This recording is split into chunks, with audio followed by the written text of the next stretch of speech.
Don't let the stubbed toes win. Find out how to avoid this common mistake in this episode of 5 Minutes Closer. I'm Vaughn Weatherford, and this is 5 Minutes Closer. For the next 5 minutes, let's explore some biblical truths and apply them to your life. No podcast, including this one, can transform your life or give you what you really need. Only Jesus can do that. You can find out why in what I've called the first five episodes of 5 Minutes Closer. Each following episode explores scriptural truths that, if you follow them, will bring you 5 minutes closer to the person God created you to be. Let's see if we can get you 5 minutes closer. What happens when you stub your toe? Suddenly, everything in your life focuses around an area that's less than 1 inch square. It doesn't matter if you have $1 million in the bank. It doesn't matter if you drive a Mercedes or a Lexus on even and odd days. When he stubs his toe, Bill Gates hops around the room just like you and me. Well, what do you do right after you stub your toe?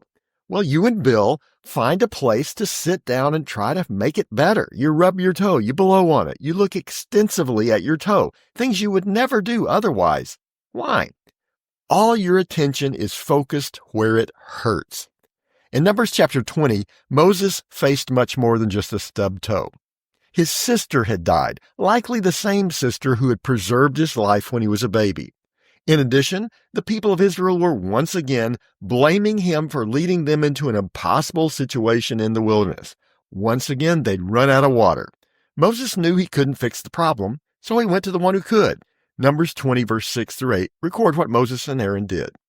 Then Moses and Aaron went from the presence of the assembly to the entrance of the tent of meeting and fell on their faces. And the glory of the Lord appeared to them. And the Lord spoke to Moses, saying, Take the staff and assemble the congregation, you and Aaron your brother, and tell the rock before their eyes to yield its water.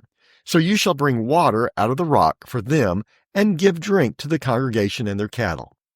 Moses turned to God. We should follow that example. We will face difficult times in life. We can find defeat in those difficulties, or we can use the difficulty as an opportunity to focus all we have on God and His solution for what we face. He always has one. There is no problem you face that's bigger than God is. Unfortunately, in this passage, Moses only gives us half of a good example. It's not enough just to turn to God. We need to follow what He tells us to do. God told Moses what to do. The instructions were simple. Take his staff to a rock and say to the rock to provide the people with water. Unfortunately, that's not what Moses did. What happened is recorded in verses 10 and 11.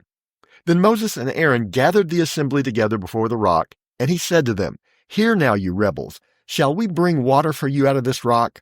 And Moses lifted up his hand and struck the rock with his staff twice, and water came out abundantly, and the congregation drank, and their livestock. Because he didn't follow God's command, Moses lost the ability to enter the promised land, recorded in verse 12. And the Lord said to Moses and Aaron, Because you did not believe in me to uphold me as holy in the eyes of the people of Israel, therefore you shall not bring this assembly into the land I've given to them.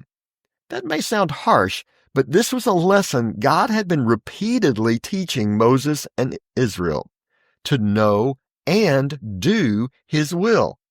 Moses let the frustration of the moment keep him from following God's command. We must not make the same mistake. Don't let the stubbed toes of life keep you from following God's command, because now you're 5 minutes closer. My prayer is that these 5 minutes have challenged you, inspired you, and caused you to consider applying God's message for your life from His Word. To find out more, visit our website at 5minutescloser.com.